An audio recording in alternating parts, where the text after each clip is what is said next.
Durante o encontro do presidente Lula com o presidente americano Joe Biden, os dois países lançaram um programa conjunto de defesa dos direitos trabalhistas frente aos desafios tecnológicos, climáticos e econômicos.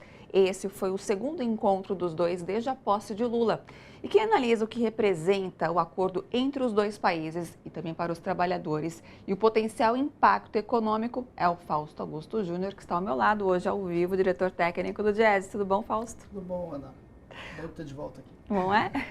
Bom, Fausto, eu gostaria que você fizesse então uma análise do que significa esse acordo bilateral e os possíveis impactos econômicos e também para os trabalhadores. Bem, a gente tem uma questão simbólica, né? Pela primeira vez o Brasil e os Estados Unidos firmam um acordo com relação ao mundo do trabalho. Sim. Só isso já é muita coisa. O próprio Estados Unidos se pronunciar, o governo americano colocar o trabalho como uma questão central da discussão econômica, da discussão política, é um grande avanço. Isso certamente vai puxar outros debates, não só entre Brasil e Estados Unidos, mas também, por exemplo, na União Europeia, nos BRICS, no G20. Tudo isso, de alguma forma, vai colocar o trabalho e a discussão do trabalho no século XXI no centro de um debate que, de alguma forma, está aí colocado sobre os desígnios aí do que vai acontecer no próximo desse século. E, Fausto, o documento conjunto, ele menciona os desafios, né, tecnológicos, climáticos e também a questão econômica.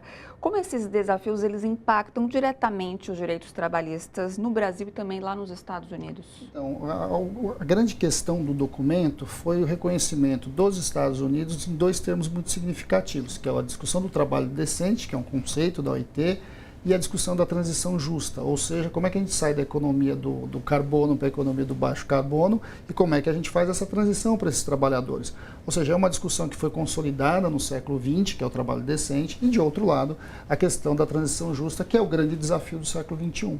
Pois é. E, Fausto, tanto o Lula quanto o Biden, eles mencionaram a importância dos sindicatos, né? Vamos frisar isso. Como que o Diese avalia a questão do papel dos sindicatos nessa promoção dos direitos trabalhistas no Brasil e também lá nos Estados Unidos? Talvez essa seja a principal questão que a gente tem que colocar.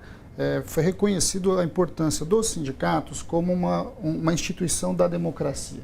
Ou seja, o fortalecimento sindical, em grande medida, significa o fortalecimento da democracia. É importante que a representação dos trabalhadores componha o conjunto dos diálogos e das discussões e das próprias instituições que mantêm o que nós construímos, aí, em especial no pós-guerra. Reconhecer isso é algo muito relevante. É relevante por quê? Porque o debate da democracia não é um debate só no Brasil, não é um debate só nos Estados Unidos, ele é um debate no mundo e, de alguma forma, nós estamos colocando uma luz sobre algo que a gente já sabe, mas se fala muito pouco. Inclusive aqui no Brasil. Nós temos uma série de discussões sobre o direito sindical, sobre contribuição sindical e etc., que muitas vezes simplesmente destoa e desfoca a real demanda aqui e o papel do sindicato. O sindicato representa os trabalhadores na vida cotidiana, nas suas relações de trabalho, mas ele também é um dos pilares da nossa democracia. Bom, nesse acordo também foi mencionada a questão de valorização e direitos a alguns trabalhadores, por exemplo, de aplicativos, né, iFood e também Uber. Como que você vê da importância do avanço de uma conversa para esses trabalhadores que lutam há muito tempo, né, por reconhecimento? E nós estamos avançando tanto uma questão do século XX, que é os conjuntos de trabalhadores sem direitos, que sempre foi muito grande, em especial no Brasil, e estamos trazendo uma realidade já do século XXI, que é a questão dos aplicativos, das empresas de plataforma. Você começar um entendimento global sobre como nós vamos garantir os direitos que, ao longo do século XX, ao longo ali depois da Segunda Guerra, foram constituídos nos países, principalmente do Ocidente, é fundamental, porque as novas tecnologias simplesmente estão desconstruindo esses direitos, não só no Brasil, mas no mundo. Colocar isso em foco, de certo modo, força uma discussão global para a garantia dos direitos dos trabalhadores em toda a sua gama, não só daqueles que são os trabalhadores tradicionais, das empresas, das fábricas, mas também dessas novas formas de trabalho que estão se colocando. Então, acho que isso também é uma evolução bastante importante. Agora, é só o primeiro passo, né? É só um primeiro termo de entendimento que depois precisa ganhar papel, precisa ganhar efetividade nas políticas que vão ser discutidas já semana que vem, né? Na própria discussão dos BRICS, etc. A gente vai ver uma série de discussões acontecendo, mas foi um momento bastante significativo e importante. Não foi um avanço, não foi um esboço ali, já é um começo, né, Fausto? É um bom começo. É um bom começo porque nós estamos falando do Brasil, de um presidente que tem a questão do trabalho como uma questão central na sua vida, mas na sua política, mas também no caso dos Estados Unidos.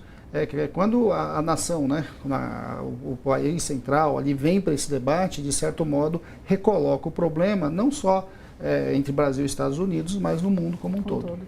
E para a gente mudar um pouquinho de assunto, falando em economia ainda, nós tivemos uma boa notícia nessa semana, que foi a redução, né, a corte aí da taxa Selic de 0,1 ponto percentual.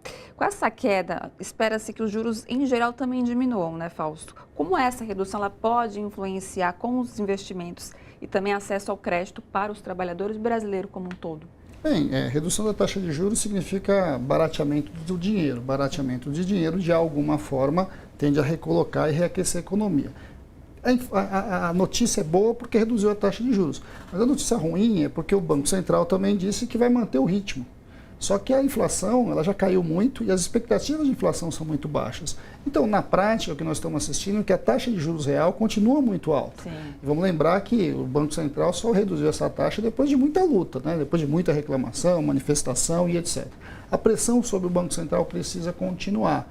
Porque, de alguma forma, os problemas que o Banco Central tem aventado para manter a taxa muito alta, eles já foram, de certo modo, superados, as coisas estão caminhando. Agora, o ritmo ainda é muito lento. O Brasil precisava acelerar a redução da taxa de juros para colocar a economia para crescer na demanda que ele tem. Nós precisamos reduzir a taxa de desemprego, nós temos que melhorar a vida das pessoas, nós temos que subir os salários, e tudo isso, de certo modo, a taxa de juros alta no patamar que ainda está, ele é ainda impeditivo. Acredita-se que para a próxima reunião talvez há uma queda, pode haver uma queda? Não. O que o Banco Central disse no seu anúncio é que vai continuar a queda, mas vai continuar no mesmo ritmo. O próprio mercado esperava, inclusive, que acelerasse, que em vez de ser meio, pudesse ser 0,75. Mas o anúncio já disse que não, que vai continuar no mesmo ritmo. E é algo que nós precisamos começar a questionar. Será que esse ritmo de meio é o ritmo? Vamos lembrar que daqui até o final do ano nós só temos só 2 reuniões. Sim. Então a taxa vai cair só 1%. E ela precisava cair muito mais.